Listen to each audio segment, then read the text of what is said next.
Bonjour, bien-aimés dans le Seigneur. J'espère que vous allez bien et que vous avez passé un bon week-end. Nous, en tout cas, avec le noyau et l'intercession, nous avons passé un très bon week-end. 3 jours de prière, 2 jours et une nuit.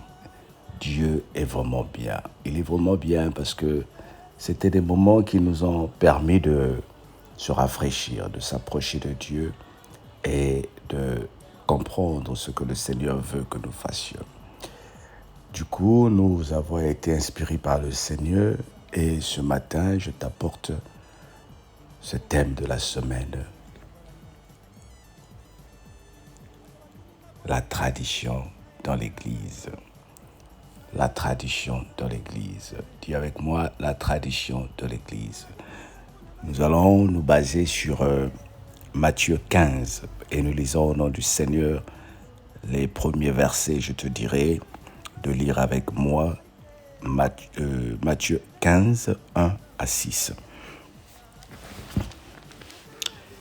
Alors les pharisiens et les scribes vinrent de Jérusalem auprès de Jésus et dirent : « Pourquoi tes disciples transgressent-ils les traditions des anciens ? Car ils ne se lavent pas les mains quand ils prennent leur repas. » Il répondit : « Et vous, pourquoi transgressez-vous le commandement de Dieu au profit de votre tradition ? Car Dieu a dit : honore ton père et ta mère. Et celui qui maudira son père ou sa mère sera puni de mort. Mais vous, vous dites : celui qui dira à son père ou à sa mère : ce dont j'aurais pu t'assister est une offrande à Dieu, n'est pas tenu d'honorer son père ou sa mère. Vous annulez ainsi la parole de Dieu au profit de votre tradition. Dis avec moi, Amen. Le Seigneur est vraiment merveilleux. Il dit quelque chose et la chose s'accomplit. Les pharisiens sont scandalisés de voir que les disciples ne font pas le lavage des mains. Attention ici, nous ne voulons pas dire que les disciples ne se lavent jamais les mains ou que j'encourage de ne pas laver les mains. Quand vous regardez les musulmans, par exemple, faire des prières ou avant de manger, ils prennent, surtout nous qui avons eu la chance de cohabiter avec les musulmans dans nos pays, ils prennent des calebasses ou je ne sais pas comment on appelle ça encore, de l'eau qu'ils vont pour laver les mains, sous les mains, au niveau des épaules. Ils font des ablations, je ne sais pas comment on appelle ça. Ils font une certaine séance avant de prier. Et c'est ce que les pharisiens faisaient dans leur temps. Donc, ils observent le Seigneur et ils disent : pourquoi tes disciples ne font pas la même chose avant de manger ? Jésus leur dit : ça vous scandalise, n'est-ce pas ? Et vous, les pharisiens aussi, ils préféraient privilégier l'offrande, c'est-à-dire l'argent qu'il a gardé pour amener à l'église ou au temple, c'est pour le temple. Et pendant qu'il a de l'argent, si son père vient le voir ou sa mère pour lui dire : mon fils, ma fille, j'ai faim, ils lui diront que désolé mon enfant, désolé mon parent, je n'ai que l'argent de l'église. Et le Seigneur dit : vous brisez aussi la loi de Moïse, parce que la Bible nous dit d'honorer ton père et ta mère. C'est juste des exemples que nous donne la Bible ici pour comprendre comment nous, les chrétiens, nous devenons extrémistes dans la parole de Dieu. Comment nous devenons les gens de la tradition et non la religion. Et pourtant la Bible dit : tu aimeras ton prochain comme toi-même.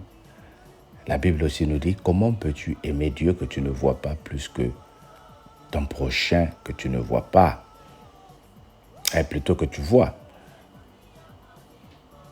Si par exemple tu as 1000 francs et que tu penses que tu dois donner ton argent à l'église au lieu d'aider une personne qui est malade, le Seigneur est en train de nous dire ici : c'est un scandale, c'est un péché, c'est de la négligence.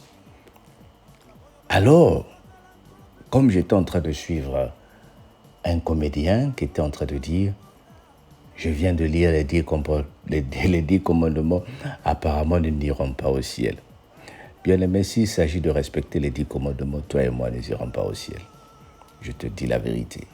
Que ce soit le pasteur, s'il s'agissait des 10 commandements seulement, où on dit ne tueras pas, personne n'ira au ciel.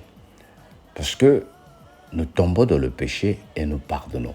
Maintenant, que se passera-t-il le jour où tu es tombé dans le péché et si le Seigneur arrivait ce jour-là? Que se passera-t-il? Tu iras dans l'enfer. Dieu seul connaît.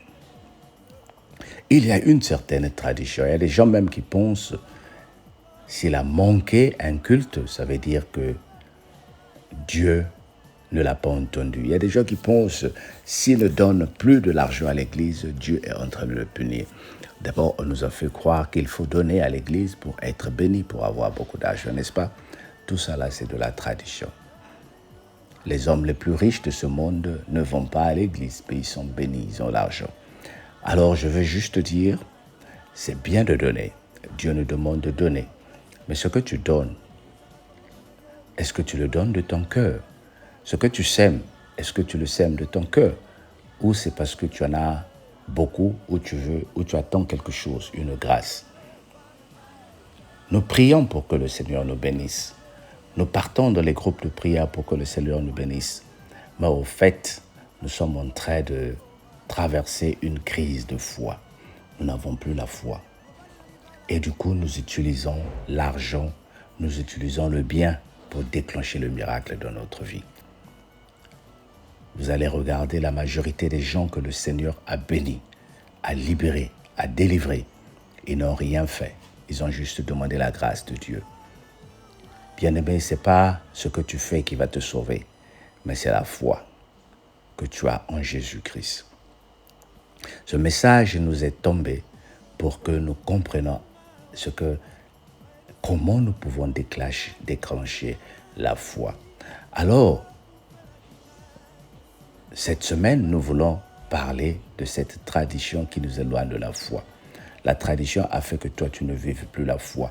La tradition a fait que toi et moi, nous ne sommes plus des chrétiens. Nous vivons la tradition. Il y en a qui dorment avec des Bibles au chevet de leur lit. C'est de la tradition. Tu ne lis pas la Bible, mais tu la mets sur le lit.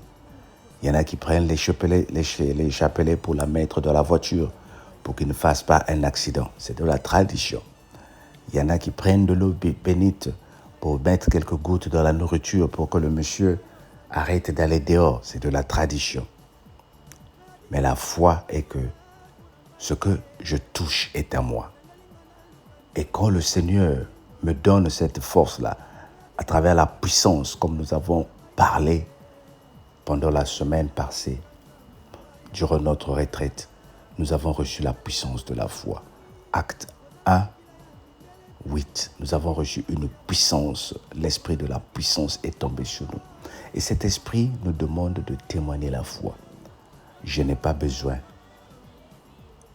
de mettre quelque chose pour voir la gloire de Dieu. Bien sûr, l'huile bénite. Bien sûr, de l'eau bénite.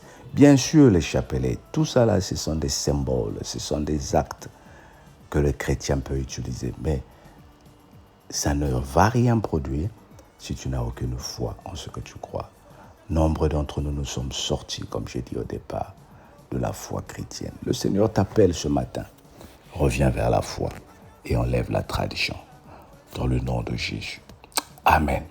Père éternel, permets-moi de vivre dans la foi. Enlève la tradition.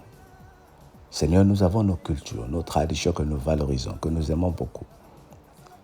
Mais je suis en train de parler ici de la tradition spirituelle. Que le Seigneur nous bénisse au nom de Jésus. Amen.